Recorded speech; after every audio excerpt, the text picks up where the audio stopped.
ujang mana teh jeung alus bajuna ge eta teh kuat ibi mah atuh geuning ningali maneh teh saha teh jang. Bi alhamdulillah geuningan di kota teh daek teh kakak. Hahaha, dari kota mah bi joget oge bisa jadi duit geuningan pakai aplikasi TikTok. Joget kumaha ujang joget kieu lain. Ah gitu bi terus bi alas ibi jagoan geuning jogetna mah. Hahaha, puterkeun jang awakna tah leungeunna kaluhurkeun. Tah kitu terus puter. Kena geuning ujang joget.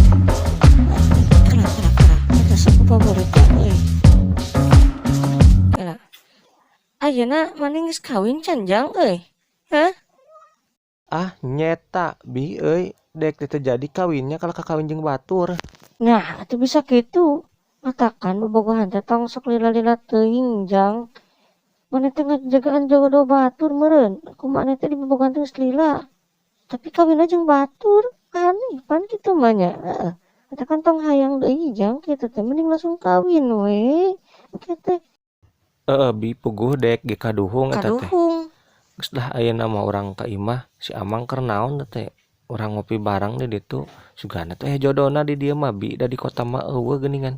Kudu nu laloba duit. Mun nya ieu jang oleh-oleh nanya ku ibi urang jodohkeun lah jeung tetangga ibi hayu ka dieu.